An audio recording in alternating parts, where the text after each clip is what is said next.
أعوذ بالله من الشيطان الرجيم بسم الله الرحمن الرحيم وَلَقَدْ صَدَقَكُمُ اللَّهُ وَعْدَهُ إِذْ تَحُسُّونَهُم بِإِذْنِهِ، اور البتہ تحقیق سچ کر دکھایا تم سے اللہ تعالیٰ نے وعدہ اپنا وعدہ اذ تحسونہم جب تم کاٹ رہے تھے ان کو بِإِذْنِهِ اللہ کے حکم سے۔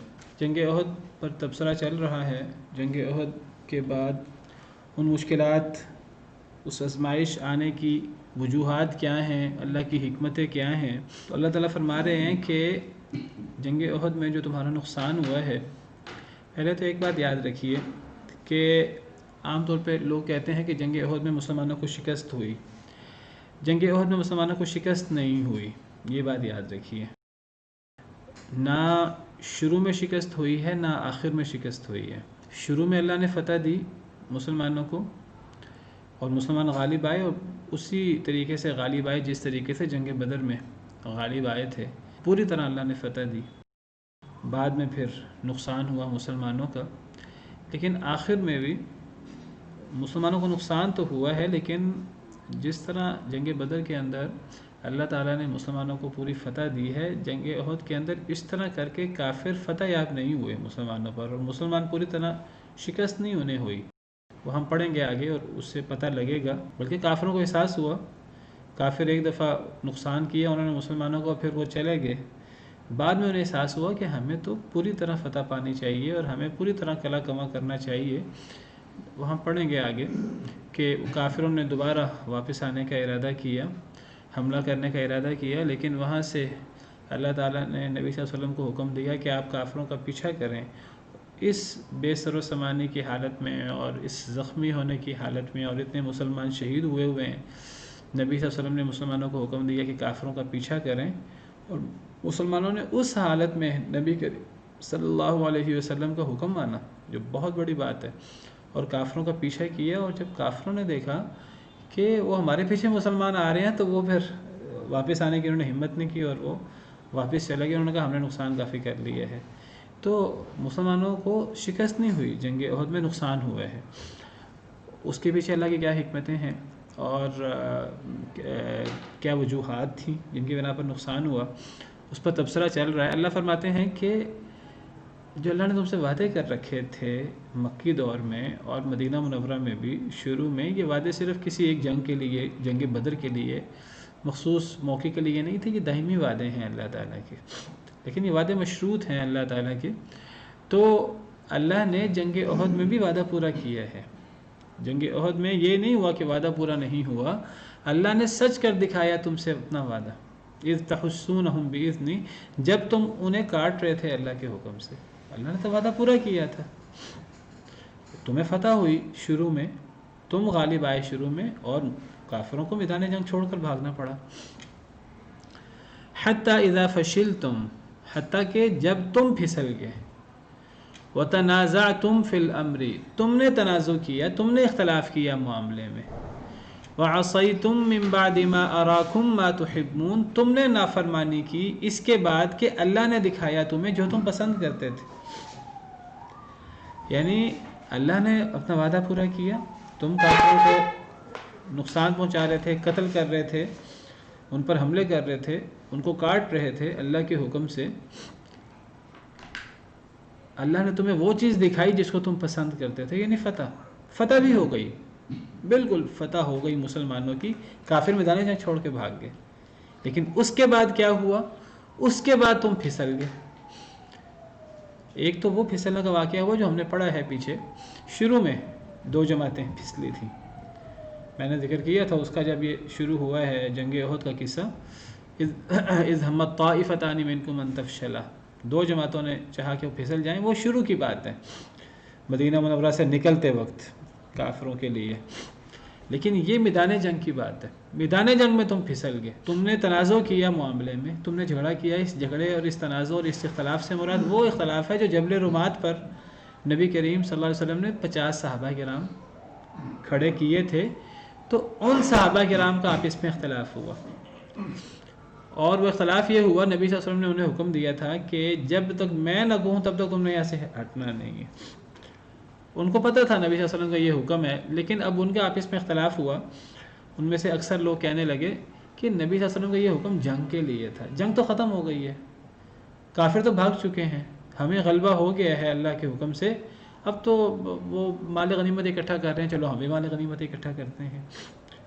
تو اگرچہ یہ اجتہادی اختلاف تھا، لیکن دیکھیے وہ صحابہ کرام کا دور تھا، خیر القرون تھا.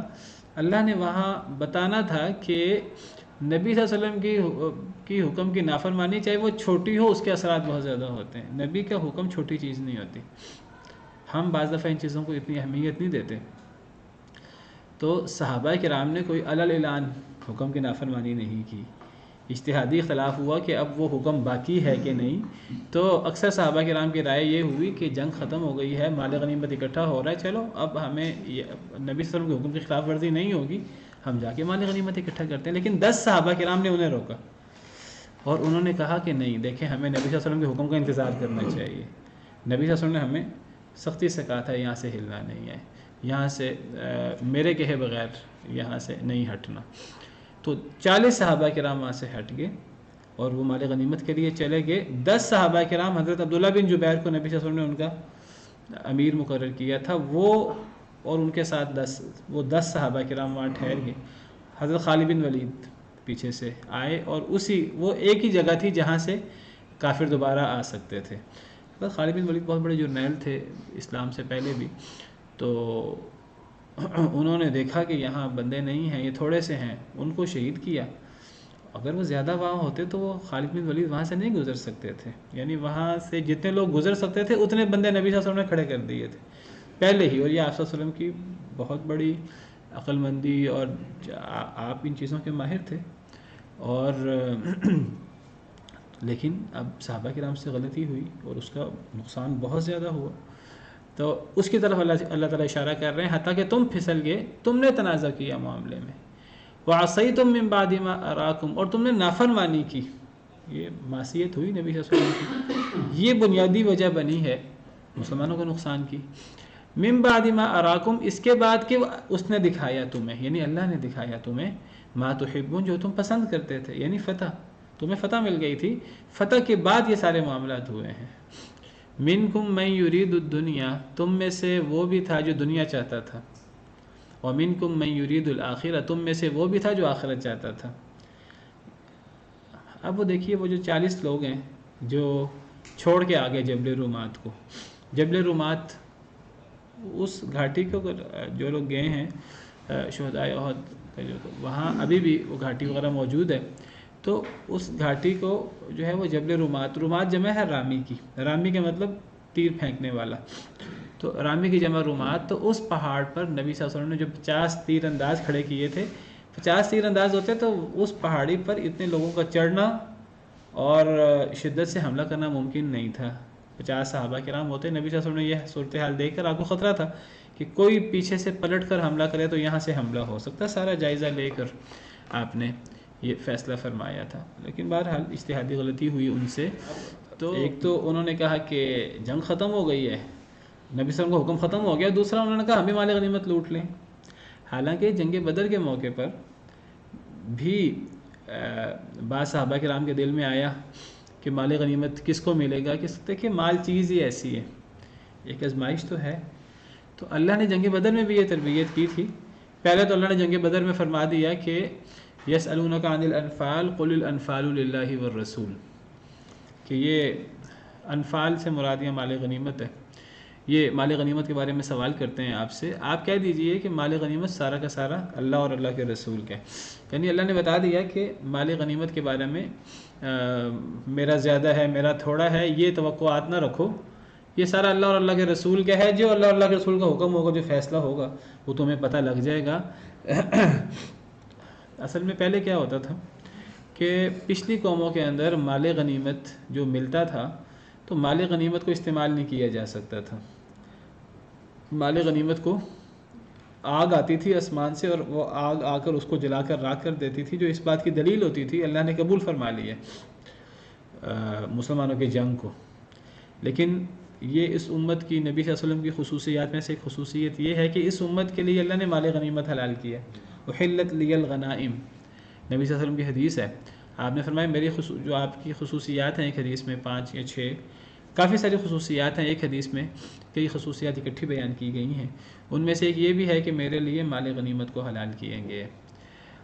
اب بہرحال مال ہے تو آزمائش، تو جنگ بدر میں بھی تربیت کی اور بتایا کہ مال غنیمت سارا کا سارا اللہ اور رسول کا ہے، جو وہ فیصلہ کریں گے وہ تمہیں ماننا ہوگا۔ پھر بعد میں بتا دیا کہ اس کا 5واں حصہ اس مد میں خرچ ہوگا، وَاعْلَمُوا أَنَّمَا غَنِمْتُم مِّن شَيْءٍ فَأَنَّ لِلَّهِ خُمُسَهُ وَلِلرَّسُولِ وَلِذِي الْقُرْبَىٰ وَالْيَتَامَىٰ وَالْمَسَاكِينِ وَابْنِ السَّبِيلِ 10ویں پارے کی پہلی آیت ہے۔ اور جو باقی 4/5 حصہ ہے 80% حصہ وہ مجاہدین میں تقسیم ہوگا، اور پھر وہ تقسیم ہوا۔ جنگ احد میں مال غنیمت کو اکٹھا کرنا ایک مسئلہ بنا، وہ 40 صحابہ کرام کا وہاں سے نیچے آنا اس میں ایک مال غنیمت وجہ بنی۔ حالانکہ اگر وہ یہ دیکھتے کہ مال غنیمت اکٹھا جو کرے، اکٹھا کرنے یہ نہیں ہوتا کہ جو اکٹھا کرے اس کو وہ مل جائے گا، بلکہ مال غنیمت جو بھی اکٹھا کرے اس کی ذمہ داری ہے کہ وہ اس کو ایک جگہ اکٹھا کرے، اور پھر وہ قائد جو اس وقت نبی صلی اللہ علیہ وسلم تھے انہوں نے فیصلہ کرنا تھا۔ اور مال غنیمت اکٹھا ہونے سے پہلے اگر مال غنیمت میں کسی کا اگر جتنے بھی شریک ہیں ان کا جتنا بھی حصہ ہو، جتنا بھی استحقاق ہو، اگر ہم فرض کریں کہ کسی کا استحقاق 1000 ہے تو وہ اگر اس کا استحقاق بعد میں 1000 روپے بنے، اگر وہ 10 روپے بھی لے لے مال غنیمت کسی جگہ اکٹھا ہونے سے پہلے، تو یہ غلول ہوتا ہے، اس کو عربی میں غلول کہتے ہیں، خیانت کہتے ہیں، اور یہ جائز نہیں ہوتا۔ چاہے وہ اپنے حصے میں سے ہی کوئی بندہ جس کا اس کا حصہ بعد میں بننا ہے کچھ، تو وہ کہے کہ میرا جو حصہ مجھے بعد میں ملنا ہے، جو میرا استحقاق بننا ہے میں پہلے لے لوں، یہ جائز نہیں ہوتا، اس کو غلول کہتے ہیں۔ آپ کو پتہ ہے ایک صحابی وہ نبی صلی اللہ علیہ وسلم کے خادم تھے، اور جنگ ہوئی، اور جنگ کے بعد وہ نبی کریم صلی اللہ علیہ وسلم کے جو سواری تھی اس کی وہ لگام وغیرہ اور اس کی زین وغیرہ وہ ٹھیک کر رہے تھے کہ دشمن کی طرف سے ایک تیر آیا، اور وہ تیر ان کو لگا اور وہ اللہ کو پیارے ہو گئے۔ تو صحابہ کرام نے کہا کہ ان کو جنت مبارک ہو، یہ انہوں نے جو ہے وہ جنگ کی ہے، نبی صلی اللہ علیہ وسلم کی خدمت کرتے ہیں، آپ کی سواری کو دیکھ رہے تھے، اس کی دیکھ بھال کر رہے تھے، تو جنگ میں شریک ہونے کے بعد اب تو ان کا کوئی گناہ نہیں ہے، تو اسی حالت میں یہ میدان جنگ کے اندر کام آئے ہیں تو سیدھا جنت میں جائیں گے، اور کہاں جائیں گے؟ تو ہنی لہو بالجنہ، اور یہ شہید ہیں، اور ایسی باتیں کی۔ تو نبی صلی اللہ علیہ وسلم نے فرمایا نہیں، وہ جو انہوں نے چادر اٹھائی ہے مال غنیمت میں سے، وہ چادر ان کے ارد گرد آگ بن کے لپٹی ہوئی ہے۔ اب دیکھیے ان کا حصہ، چادر تو بہت چھوٹی چیز ہوتی ہے، ان کا حصہ اس چادر سے بہت زیادہ ہوگا مال غنیمت کے اندر، لیکن وہ مال غنیمت میں سے چادر وہ چیز تھی جو انہوں نے مال غنیمت کی تقسیم سے پہلے اٹھا لی تھی، اس کو غلول کہتے ہیں۔ اور اللہ تعالیٰ فرماتے ہیں آگے آیات میں آئے گا، کیونکہ یہ ایک بڑی وجہ بنی مال غنیمت اکٹھا کرنا، اور یہاں سے تربیت مقصود تھی صحابہ کرام کے آئندہ یہ کام نہیں کرنا۔ فرمایا وما کان لنبی کی نہیں غلہ، آگے ہم پڑھیں گے نبی تو غلول نہیں کرتا۔ کیا تمہیں یہ ڈر تھا کہ اگر جو مال غنیمت اکٹھا کرے گا وہ لے جائے گا، یہ نبی صلی اللہ علیہ وسلم اس کو زیادہ دے دیں گے؟ نہ نبی غلول کرتا ہے نہ کرنے دیتا ہے۔ ومن یغلل یأتی بما غل یوم القیامہ، اور جو اگر کرے بالفرض تو وہ قیامت کے دن اس کو اس چیز کو لانا پڑے گا۔ تو اور اس سے یہ بھی پتہ لگتا ہے کوئی ایسی چیز جو مشترکہ ہو، تو مشترکہ چیز میں اگر کسی کا استحقاق بنتا بھی ہو کسی چیز کا، وہ اس کو اپنے وقت آنے سے پہلے اگر وہ اپنے استحقاق سے تھوڑی چیز بھی لے لے تو وہ غلول ہوتا ہے، اور یہ بہت بڑا قاعدہ ہے جو یہاں سے پتہ لگتا ہے ہمیں۔ نہیں ہونا چاہیے، یہ غلول ہے، یہ خیانت ہے بہت بڑی۔ اور دیکھیے صحابی تھے، اور وہ دیکھیے جہاد میں شریک ہوئے تھے، اور دیکھیں نبی صلی اللہ علیہ وسلم نے فرمایا کہ ایسے نہ کہو کہ یہ شہید ہے، سیدھا جنتی ہے، چادر آگ بن کے لپٹی ہوئی ہے۔ حالانکہ چادر کتنی سستی چیز ہوتی ہے، اور مال غنیمت تو کافی بڑا مال غنیمت ہوتا ہے، اور اس میں حصے زیادہ ہوتے ہیں۔ تو یعنی ایک چیز اب کئی دفعہ ایسا ہوتا ہے کہ ایک چیز اکٹھی ہو رہی ہوتی ہے، اور وہ چیز ایک مخصوص ڈیٹ میں یا ایک مخصوص ٹائم پہ تقسیم ہونی ہوتی ہے، لیکن کوئی بندہ پہلے اس میں سے کوئی چیز رکھ لے یہ سوچ کر کہ میرا جو حصہ بننا ہے وہ اس سے زیادہ ہی بننا ہے، چلو میں اس وقت کم لے لوں گا، تو اللہ تعالیٰ نے دیکھیے ایک ایک چیز جو ہے وہ اس کی اصلاح فرمائی ہے. اور پھر صحابہ کرام کا جو دور ہے یہ سب سے بہتر دور ہے، اور صحابہ کرام کی جو شخصیت ہے سب سے افضل شخصیت ہے، اور صحابہ کرام کی تربیت کی زیادہ ضرورت تھی. اور یہ ایک بڑی وجہ بنی مال غنیمت کی تقسیم. حالانکہ مال غنیمت وہ اکٹھا ہونا تھا اور نبی صلی اللہ علیہ وسلم نے اس کو بعد میں تقسیم کرنا تھا. اور یہ نہیں کہ کسی نے مال غنیمت میں سے 10,000 کا مال غنیمت اکٹھا کر لیا اور وہ لا کر رکھ دیا، اور کسی نے 10 روپے کا مال غنیمت اکٹھا کیا اور لا کر رکھ دیا. تو جس نے زیادہ اکٹھا کیا اس کو زیادہ پیسے ملنے تھے، جس نے کم اکٹھا کیا اس کو کم پیسے ملنے تھے. ایسی بات تو تھی نہیں، وہ تو برابر تقسیم ہونا تھا مال غنیمت. تو اللہ فرماتے ہیں تم میں سے بعض وہ بھی تھے جو دنیا چاہتے تھے، یا اس سے مراد مال غنیمت کے لیے وہ نیچے اترے تھے. بہرحال مال ہے اور مال آزمائش ہوتا ہے. اور تم میں سے کچھ وہ تھے جو آخرت چاہتے تھے. تو یہ 10 لوگ تھے، وہ اس وقت بھی نہیں اترے. انہوں نے کہا نبی کا حکم ہوگا تو ہم اتریں گے، اور پھر وہ شہید ہو گئے. تو آخرت چاہتے تھے، ان کی تعریف ہے. اور جو نیچے آئے بہرحال ان کی تنبیہ ہے. ثم صرفکم عنہم، پھر اس نے پھیر دیا تمہیں عنہم، ان سے. پھر اللہ نے تمہیں پھیر دیا ان سے، یعنی پہلے اللہ نے تمہیں کافروں پر غلبہ دیا. اس غلبہ کو ان وجوہات کی وجہ سے اللہ نے تمہارا غلبہ، تمہارا کنٹرول، تمہاری فتح جو اللہ نے تمہیں ان پر دی تھی، اللہ نے تمہیں ان سے پھیر دیا. اب بجائے سے کہ تم ان پر حاوی ہوتے تم مغلوب ہو گئے اور وہ تم پر حاوی ہو گئے. اللہ نے اب تمہیں ان سے پھیر دیا. کیوں؟ لیبتلیکم، تاکہ اللہ تمہیں آزمائے. ایک تو اس کی وجہ بنی جو پیچھے ہم نے 3-4 وجوہات پڑھی ہیں: پھسلنا، معاملے میں اختلاف ہونا، اور نافرمانی نبی صلی اللہ علیہ وسلم کی. دنیا، کچھ لوگوں کے سامنے دنیا بالکل دنیا ان کے سامنے نہیں تھی، لیکن بہرحال دنیا وجہ بنی، مال غنیمت وجہ بنی. اور دوسرے لوگ آخرت چاہتے تھے، اللہ نے ان کی تعریف کی. پھر اللہ فرماتے ہیں کہ اللہ نے تمہیں ان سے پھیر دیا، تمہاری فتح اللہ نے ان سے پھیر دی، اور تم ان پر اب غالب نہیں رہے بلکہ تمہارا نقصان ہوا. اور اس کی ایک وجہ یہ بھی تھی کہ اللہ تمہیں آزمانا چاہتے تھے.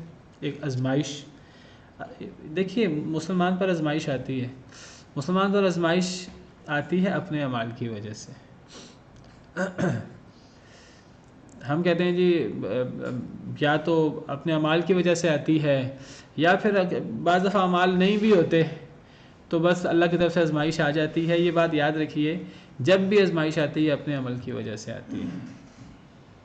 اور ہمارا عمل بنیاد بنتا ہے، وہ جیسا بھی ہمارا عمل ہو وہ بنیاد بنتا ہے. اس کے ساتھ ساتھ اللہ کی اور حکمتیں بھی ہوتی ہیں، اللہ اس سے اور بہت سے مقاصد بھی حل کرتے ہیں. اسی لیے اللہ تعالیٰ قرآن کریم میں فرماتے ہیں وَمَا أَصَابَكُم مِّن مُّصِيبَةٍ فَبِمَا كَسَبَتْ أَيْدِيكُم، تمہیں جو مصیبت آتی ہے تو وہ تمہارے ہاتھوں کی کمائی ہوتی ہے. یہاں ما عموم کا صیغہ ہے، تمہیں جو مصیبت آئے تو وہ تمہارے ہاتھوں کی کمائی ہے. دوسری آیت میں اللہ فرماتے ہیں ظَهَرَ الْفَسَادُ فِي الْبَرِّ وَالْبَحْرِ بِمَا كَسَبَتْ أَيْدِي النَّاسِ، یہ جو خشکی اور تری میں فساد بپا ہو گیا ہے یہ لوگوں کے ہاتھوں کی کمائی کی وجہ سے ہوا ہے، یعنی لوگوں کے عمل کی وجہ سے ہوا ہے. یعنی دنیا میں جو کچھ فساد بپا ہوتا ہے، انسانوں کے اندر فساد بپا نہ ہو، اگر سمندر کے اندر اگر فساد بپا ہوتا ہے، سمندر کے اندر اگر زلزلہ آتا ہے، انسانوں کو اس کا نقصان ہو یا نہ ہو وہ انسانوں کے اعمال کی وجہ سے ہوتا ہے. کیونکہ انسانوں کے اعمال، انسان کے اعمال اچھے برے ہوتے ہیں. دیگر مخلوقات میں تو اچھے برے کا اور ان کا تو امتحان ہے ہی نہیں، امتحان تو انسانوں کا ہے. انسانوں کے اعمال کی وجہ سے فساد بپا ہوتا ہے. دنیا میں کہیں خشکی ہو یا تری، اس کے اندر ہر چیز آ جاتی ہے. دنیا میں کہیں کوئی مسئلہ ہو تو وہ انسانوں کی وجہ سے، انسان اور جن جو مکلف ہیں، یعنی ہماری وجہ سے بعض دفعہ وہ ہم پر اس کا وبال آتا ہے اور ہم اس کا شکار ہوتے ہیں. کئی دفعہ ہم شکار نہیں بھی ہوتے. آپ حیران ہوں گے کہ اگر قحط آتا ہے اور اس قحط کی وجہ سے جانور مرتے ہیں تو وہ قحط ہماری وجہ سے آتا ہے، قصور جانوروں کا نہیں ہوتا. لیکن دیکھیے اس کے اثرات انسان کے اعمال کے بڑے اثرات ہوتے ہیں. وہ اثرات کئی دفعہ اس انسان تک بھی پہنچتے ہیں جو وجہ بنتا ہے، اور کئی دفعہ اس انسان سے آگے بڑھ کر دوسروں تک پہنچ جاتے ہیں. کئی دفعہ وہ انسان اس کے اثرات سے بچ جاتا ہے، اس کو ڈھیل مل جاتی ہے، دوسرے لوگ اس کا شکار ہو جاتے ہیں. انسانوں میں مسلمان اور کافر دونوں ہی شامل ہیں کہ غیرت ہے جو ان سے ہاں جی، دونوں ہی شامل ہیں، دونوں ہی شامل ہیں۔ کس طرح مسلمانوں میں غیرت ہے؟ اصل میں دیکھیے کافروں پر جو چیز آتی ہے وہ کافروں کے اعمال کی وجہ سے جو چیز آتی ہے اس میں ایک وجہ مسلمان بھی تو ہوتے ہیں، دعوت اس انداز سے نہیں پہنچی ہوتی، کئی دفعہ نہیں بھی ہوتے مسلمان لیکن اکثر ایسا ہوتا ہے۔ دیکھیے جب کوئی قوم تباہ ہوتی ہے تو وہ ہم نے پڑھا وہ جو کشتی تھی تو نبی صلی اللہ علیہ وسلم نے مثال دی کہ اگر اوپر والے نیچے والوں کو نہیں روکیں گے سوراخ کرنے سے تو تباہ تو پھر دونوں ہی ہوں گے نا۔ کوئی بندہ یہ کہ ہم نے تو کچھ نہیں کیا، وہ انسان کا اپنا اس میں کردار ہوتا ہے، اور کئی دفعہ وہ مصیبت اس انسان تک، اس عمل کرنے والے تک محدود نہیں رہتی، اس کے اثرات دوسرے لوگوں پر بھی پڑتے ہیں۔ جس طرح برائی کے اثرات برائی کرنے والے سے آگے بڑھ کر دوسرے لوگوں تک بھی پہنچتے ہیں، اسی طرح نیکی کا معاملہ بھی ہوتا ہے، نیکی کے اثرات بھی نیکی کرنے والے سے آگے بڑھ کر دوسروں تک بھی پہنچتے ہیں۔ سورہ کہف میں اور دیگر صورتوں میں دیگر نصوص سے ہمیں پتہ لگتا ہے کہ کئی دفعہ ماں باپ کی نیکی کے اثرات اولاد تک پہنچتے ہیں۔ وہ جو سورہ کہف میں ہم نے پڑھا کہ وہ کچھ یتیم لڑکے تھے، ان کی جگہ تھی تو دیوار گرنے والی تھی، تو اب اس قوم سے کھانا مانگا، انہوں نے کھانا نہیں دیا، لیکن حضرت خضر علیہ السلام نے کیا کیا کہ وہ دیوار جو گرنے والی تھی اس کو سیدھا کر دیا۔ تو حضرت موسیٰ بڑے حیران ہوئے، حضرت خضر نے روکا ہوا تھا، آپ نے سوال نہیں کرنا، میں خود بتاؤں گا۔ حضرت موسیٰ سے نہیں رہا گیا، تیسری مرتبہ انہوں نے دوبارہ بات کی، کہا کہ انہوں نے کھانا تو ہمیں دیا نہیں، تو آپ نے ان کی دیوار ٹھیک کر دی۔ تو پھر حضرت خضر نے کہا کہ اب جدائی ہے، پھر بعد میں بتایا، کہا کہ یہ اصل میں دو یتیم لڑکے تھے، ان کی دیوار تھی، یہاں خزانہ موجود تھا، تو اللہ تعالیٰ ان کے خزانے کو محفوظ کرنا چاہتے تھے، ابھی ان کی عمر چھوٹی ہے، اللہ چاہتے تھے ان کا خزانہ محفوظ ہو جائے، دیوار سیدھی ہو جائے، وہ بڑے ہو کر اپنا خزانہ لے لیں۔ دنیا کا فائدہ وہ یتیم بچوں کو ہو رہا تھا، اور اللہ اس کی وجہ بیان کرتے ہیں، وَكَانَ أَبُوهُمَا صَالِحًا، ان کا باپ نیک تھا۔ وَأَمَّا الْجِدَارُ فَكَانَ لِغُلَامَيْنِ يَتِيمَيْنِ فِي الْمَدِينَةِ وَكَانَ تَحْتَهُ كَنْزٌ لَهُمَا۔ وجہ کیا ہے کہ ان کو دنیا کا اللہ نے ان کا مال کیوں محفوظ رکھا ہے؟ دنیاوی فائدہ ہے کسی کا مال محفوظ ہونا، یعنی دنیا کا فائدہ ان کو پہنچ رہا تھا، ان کا باپ نیک تھا۔ نیکی کے اثرات اولاد تک اور دوسرے لوگوں تک پہنچتے ہیں، برائی کے اثرات بھی دوسرے لوگوں تک پہنچتے ہیں۔ جب اللہ تعالیٰ نے سیدنا لوط علیہ السلام کی بستی کو الٹایا تو احادیث مبارکہ سے پتہ لگتا ہے کہ جب اس بستی کو الٹایا گیا اور اس کو آسمان تک لے جا کر اور اس کو الٹا کر کے زمین پہ دے مارا گیا، بستی کو الٹا دیا گیا، تو آسمان والوں نے اس بستی کے جانوروں کی چیخیں بھی سنی، آسمان والوں نے، تو یعنی وہ اس میں جانور بھی اس کا شکار ہوئے۔ اور اللہ تعالیٰ قرآن کریم میں فرماتے ہیں وَلَوْ يُؤَاخِذُ اللَّهُ النَّاسَ بِظُلْمِهِمْ مَا تَرَكَ عَلَيْهَا مِن دَابَّةٍ، کہ اگر اللہ تعالیٰ لوگوں کا دنیا میں مواخذہ شروع کر دے، جو اصل مواخذہ ہے، اصل مواخذہ تو آخر میں ہوگا، آخرت میں، اگر اللہ دنیا میں شروع کر دے مواخذہ تو دنیا میں ایک جانور بھی باقی نہ بچے۔ یعنی ظلم، یعنی بعض ایسے گناہ ہوتے ہیں، ایسے گناہ ہوتے ہیں کہ وہ گناہ کچھ لوگ کر رہے ہوتے ہیں، ان کے اثرات یہ ہیں کہ دنیا میں ایک جانور بھی زندہ نہ بچے، اتنے اس کے منحوس اثرات ہوتے ہیں۔ لیکن اللہ تعالیٰ دنیا میں پورا مواخذہ کرتے نہیں ہیں، نہ دنیا میں پوری طرح نیکی کا انعام ملتا ہے، کیونکہ دنیا اصل میں دارالجزا ہے ہی نہیں، دنیا دارالامتحان ہے۔ تو خلاصہ یہ کہ بات یہ ہو رہی ہے کہ انسان کو جو بھی دنیا کے اندر مصیبت مشکل اٹھانی پڑتی ہے، وہ اصل میں اس کی وجہ انسان کے اعمال ہی ہوتے ہیں، اس کے ساتھ اللہ تعالیٰ اس سے مزید اپنی کچھ حکمتیں پوری کر لے تو ایک الگ بات ہے۔ تو اس لیے یہ عموم کا اندازہ وما اصابکم من مصیبت فبما کسبت ایدیکم، تمہیں جو بھی مصیبت پہنچے وہ تمہارے اعمال کی وجہ سے ہوتی ہے۔ تو اس سے انسان کو سیکھنے کا بہت بڑا ایک موقع ملتا ہے، انسان کو جو مصیبت آئے انسان کے میرے عمل کی وجہ سے، انسان کو سمجھ آئے یا نہ آئے، انسان کے میں نے اپنی اصلاح کرنی ہے، اور اس سے وہ مصیبت انسان کے لیے خیر بن جاتی ہے۔ اللہ تعالیٰ تو بہت سے ہمارے برے اعمال اللہ ویسے معاف کر دیتے ہیں، بعض اعمال کی پکڑ کرتے ہیں، اور وہ پکڑ ہمارے لیے فائدہ مند ہوتی ہے اگر ہم اپنی اصلاح کر لیں تو باقی بعض آیات سے پتہ لگتا ہے ما اصاب من مصیبت الا باذن اللہ، جو مصیبت بھی آئے وہ اللہ کے حکم سے ہوتی ہے۔ اب ایک آیت میں اللہ فرماتے ہیں جو مصیبت بھی آئے تمہیں تمہارے اعمال کی وجہ سے ہوتی ہے، اور دوسری آیت میں اللہ فرماتے ہیں جو مصیبت بھی آئے تو اللہ کے حکم سے ہوتی ہے. یعنی وہ ہر مصیبت ہمارے اعمال کی وجہ سے ہوتی ہے، لیکن اس مصیبت میں اللہ کے کچھ مقاصد بھی ہوتے ہیں، آزمائش اور اس قسم کی چیزیں. اور یہ دونوں چیزیں ہمیں اسی صورت میں آگے جا کر ملیں گی. بہت زیادہ سبق ہیں اس واقعے سے جو اس صورت میں اللہ رب العالمین نے بیان فرمائے ہیں. اللہ ہمیں توفیق دے کہ ہم ان کو زیادہ سے زیادہ سمجھنے کی کوشش کریں اور ان سے سیکھنے کی کوشش کریں. تو اللہ نے تمہیں ان سے پھیر دیا تاکہ تمہاری آزمائش کرے. تو اللہ اس سے آزمائش بھی کرنا چاہ رہے تھے. اللہ اس سے مومنوں کو، ہم نے پیچھے پڑھا، مومنوں کو کافروں سے الگ بھی کرنا چاہ رہے تھے، اور اللہ تعالیٰ اس میں صبر کرنے والوں کو بھی دوسروں کے سامنے ظاہر کرنا چاہ رہے تھے، اور اللہ تعالیٰ کافروں کو بھی مٹانا چاہ رہے تھے. وہ کئی مقاصد جو اللہ تعالیٰ کے وہ بھی ہم نے پیچھے پڑھے. وَلَقَدْ عَفَا عَنْكُمْ، دیکھیے بہت بڑی چیز کہ ٹھیک ہے تم پھسلے، ٹھیک ہے تم نے تنازع کیا، تم نے نافرمانی کی، بڑی بڑی چیزیں ہیں. تمہاری نیت کیا تھی کیا نہیں تھی، لیکن یہ تم سے ایسی چیزیں ہوئیں جس کی وجہ سے یہ نقصان اٹھانا پڑا، اور اللہ بھی تمہاری آزمائش کرنا چاہتے تھے. لیکن اللہ فرماتے ہیں اللہ نے معاف کر دیا تم سے. یعنی دنیا میں اللہ نے بتا دیا کہ اللہ نے تم سے معاف کر دیا ہے. یہ صحابہ کرام کی فضیلت ہے. یہ صحابہ کرام کو وہ مقام ہے جو اللہ نے باقی لوگوں کو یہ مقام نہیں دیا. باقی کون شخص یہ کہہ سکتا ہے دنیا کے اندر اس سے غلطیاں ہوتی ہیں، بلنڈر ہوتے ہیں؟ کس کو گارنٹی ہے یہ جو اللہ نے صحابہ کرام کو اس قسم کی دی ہے؟ واللہ ذو فضل علی المؤمنین، اللہ تعالیٰ بہت فضل والا ہے مومنین پر. اللہ نے فرمایا ہے کہ دنیا میں کسی سے غلطی ہو وہ اللہ سے توبہ کرے، اللہ معاف کر دیں گے.